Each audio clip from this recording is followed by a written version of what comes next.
Hi කොහොමද යාළුවනේ කඩදාසි YouTube channel එකට ඔයාලව ආදරයෙන් පිළිගන්නවා. මුලින්ම මම ඔයාලා හැමෝටම සුබ අලුත් අවුරුද්දක් වේවා කියලා ප්‍රාර්ථනා කරනවා. ඒ වගේම ඔයාලා මහන්සියෙන් අමාරුවෙන් යන හීනවලට යන ගමනේදී ඔයාලට ඒ හීනවලට ළඟා වෙන්න මේ අවුරුද්ද ඉතාමත් වාසනාවන්ත අවුරුද්දක් වේවා කියලා ප්‍රාර්ථනා කරනවා. හැමෝගෙම ලස්සන හීන ඉක්මනින්ම හැබෑ වෙන්න කියලා ප්‍රාර්ථනා කරනවා මම. ඉතින් එහෙනම් අපි දැන් අපේ නිර්මාණය හදන්න පටන් ගමු. මම මෙන්න මේ විදියට කොළ ටිකක් ලෑස්ති කරගෙන තියාගෙන ඉන්නවා. ඊට අමතරව අපිට ඕන වෙන කතුරක්, ඒ වගේම ග්ලූ ගන් එකක් ඕනි වෙනවා. ග්ලූ ගන් එකක් අපිට අවශ්‍යම නැහැ. ගම් තියනවා නම් අපිට ගම් වලින් උනත් වැඩේ කරගන්න පුළුවන්. ඉතින් මම මුලින්ම මෙන්න මේ මලේ නටුව හදාගන්නේ කොහොමද කියලා ඔයාලට කියලා දෙන්න. අපි මේ කොලේ අරගෙන පැත්තකින් මේ වගේ රෝල් කරගන්න ඕනේ. ඊට පස්සේ අපි මේකට මේ විදිහට ගම් ටිකක් දාලා අලව ගන්නවා. ඔයාලට මේකට කූරක් පාවිච්චි කරලා උනත් මේ විදිහට රෝල් කරගන්න පුළුවන්. අතේ හුරුවක් නැත්තම් මේ විදිහට කූරක් පාවිච්චි කරලා මේක මේ විදිහට රෝල් කරගන්න පුළුවන්. ඊට පස්සේ මම මේ විදිහට මුලින් අයිනෙන් කපා ගන්නවා. එතකොට අපිට මල අලව ගන්න ලේසි වෙන හින්දා. මම මේ නිර්මාණය කරන්න පාවිච්චි කරන හැම කොලයකම ප්‍රමාණයන් වීඩියෝ එකේ දාලා තියෙන්නේ. ඊළඟට මම මලලිත්තේ සවි කරලා තියෙන කොලේ කොහොමද කපා ගන්න කියලා තමයි ඔයාලට කියලා දෙන්න යන්නේ. මේ විදිහේ කොලයක් අරගෙන අපි මේ විදිහට දෙකට නමා ගන්නවා. ඊට පස්සේ රවුම් හැඩයක් එන විදිහට තමයි අපි මේක කපා ගන්න ඕනේ. මෙන්න මේ විදිහට කපාගෙන ඒ විදිහේ කොළ මම 6ක් ගන්නවා. එක මලකට මම කොළ 6ක් පාවිච්චි කරනවා. ඊළඟට මම මලේ මැද කොටස හදාගන්නේ කොහොමද කියලා ඔයාලට කියලා දෙන්න තමයි හදන්නේ. ඒකට මම මේ වගේ පාට තුනකින් තීරු තුනක් පාවිච්චි කරනවා. මේ හැම තීරුවක්ම එක සමාන එක ප්‍රමාණය වලින් තමයි ගන්න ඕනේ. ඊළඟට මම ඒක මේ විදිහට දෙකට නමා ගන්නවා. දෙකට නමාගෙන මේකේ නයුම් පාර ඇරිලා තියෙන පැත්තෙන් නෙවෙයි අපි මේක කපන්නේ, අනිත් පැත්තෙන්. නයුම් පාර තියෙන පැත්තෙන් තමයි අපි මේක කපා ගන්නේ. අපි මේක කපන්න පුළුවන් ප්‍රමාණයට වෙනකන් නමා ගන්න ඕනේ. ගොඩක් පොඩියට නැමුවොත් එහෙම අපිට මේක කපා ගන්න අමාරු වෙනවා. ඒ හින්දා අපි මේ විදිහට සාමාන්‍ය ප්‍රමාණයට නමාගෙන මේ විදිහට චූටියට තීරු කපා ගන්න ඕනේ. මේක බොහොම ප්‍රවේශමෙන් කරන්න ඕනේ. ඒ වගේම ඉවසීමෙන් කරන්න. මේක වීඩියෝ එකේ පාස් දාලා තියෙන හින්දා තමයි මේ විදිහට පේන්නේ. මේක බොහොම හිමීට තමයි කපන්න ඕනේ. නැත්තම් මේ කොලේ වෙන් වෙන්න බලනවා. අපි කපන වේගෙත් එක්ක. ඒ විදිහට මම අනිත් කොළ ටිකත් මෙහෙම කපා ගන්නවා. ඊට පස්සේ මම මේක මැදින් ගම් තීරුවක් ගාලා ඒක අලව ගන්නවා. මේ අයිනෙන් තමයි අපි ගම් තීරුව ගන්න ඕනේ. මේ විදිහට ගම් චුට්ටක් ගාලා අපි මේ දෙක අලව ගන්නවා. එහෙම ගම් ගාලා මේක අපි අලව ගන්නේ මේක අපි ඔතා ගන්නකොට නැත්තම් අපිට ඒක ලස්සනට නීට් එකට ගන්න බෑ. ගම් ගාලා නැතුව තියෙනකොට එතකොට කොලේ වෙනස් වෙන්න බලනවා. ඒ විදිහටම සේරම කොළවල ගම් ගාලා අලව ගන්නවා.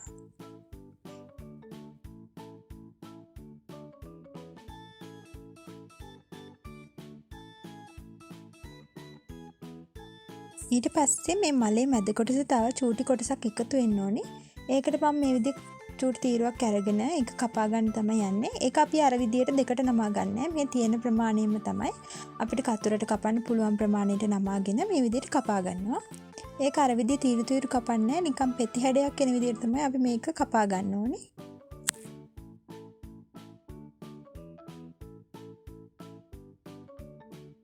ඊළඟට කතුර පාවිච්චි කරලා මම මේක මේ විදිහට හැඩ කරගන්නවා. මම මේක සම්පූර්ණ කොටස ගන්න නැහැ. සෙන්ටිමීටර් 14ක් වගේ දිග ප්‍රමාණයක් තියෙන කොටසක් විතරයි මම මලට පාවිච්චි කරන්නේ.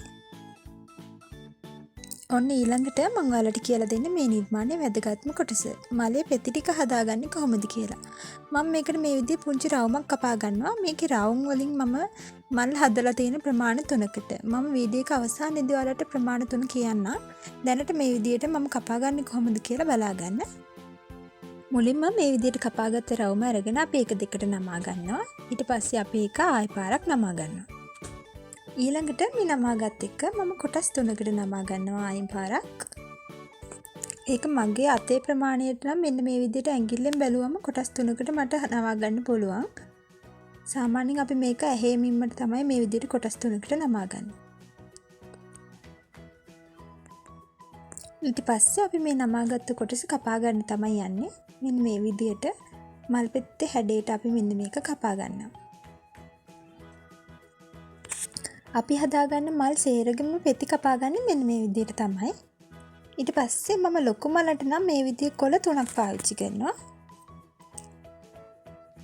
ඊළඟට මම ඔයාලට පෙන්නන්නේ මල් පෙති ටික හැඩ කරගන්නේ කොහොමද කියලා. කතර පාවිච්චි කරලා මෙන්න මේ විදිහට තමයි හැඩ කරගන්න ඕනේ. මුලින්ම සාමාන්‍ය විදිහට ගොඩක් තද කරන්නේ නැතුව මල් පෙති දෙකක් විතර හැඩ කරගෙන ඊළඟට තුන්වෙනි එක ටිකක් තද කරලා කතර චුට්ටක් තද කරලා මේ විදිහට හැඩ කරගන්නවා. මේ විදිහට හැඩ කරගන්න විදියත් එක්ක අපිට මේ මල් එකම ප්‍රමාණයෙන් කපා ගත්තට හැඩ කරගන්න විදියත් එක්ක අපිට ප්‍රමාණ 3කින් මේක බලා ගන්න පුළුවන්. ඊට පස්සේ අපි මේක අලව ගන්න කොහොමද කියලා බලමු. මුලින්ම ගන්න එක ඒ විදිහටම අරගෙන අනිත් පැත්ත හරවලා තමයි අපි අනිත් එක අලව ගන්න. ඒ කියන්නේ විරුද්ධ අතට තියලා තමයි මේ දෙක අලව ගන්න. ඊට පස්සේ උඩින් තියෙන එකට තව චුට්ටක් ගම් ගහලා මේක මැද කොටස මෙන්න මේ විදිහට අලව ගන්නවා.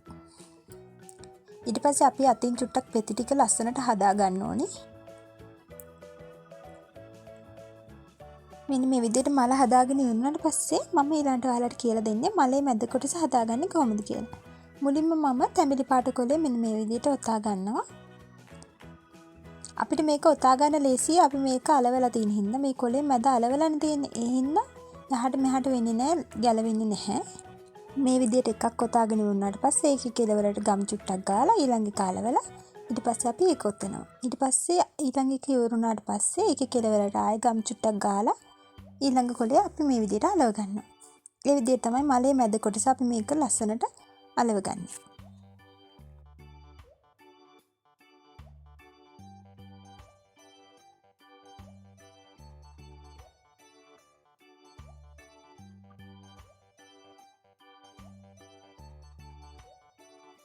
මෙන්න මේ විදිහට අලව ගත්තට පස්සේ අපි පෙති වගේ හැඩයට කපා ගත්ත ටිකේ සම්පූර්ණයෙන් ගම් ගාලා මේක අලව ගන්න තමයි යන්නේ.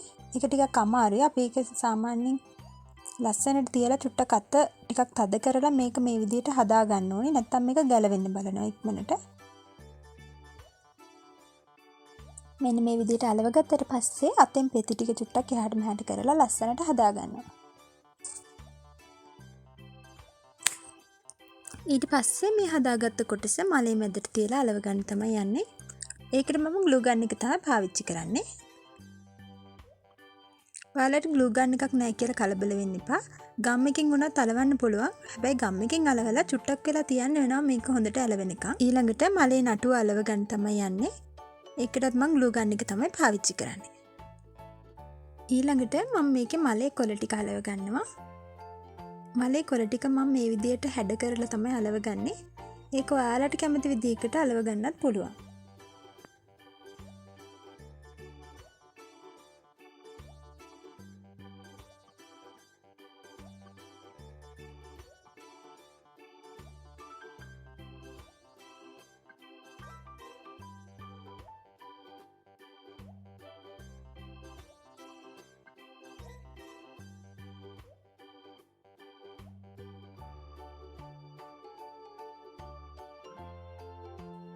ඊළඟට අපි මේ මල මේ විදිහට චුට්ටක් නමා ගන්න ඕනි.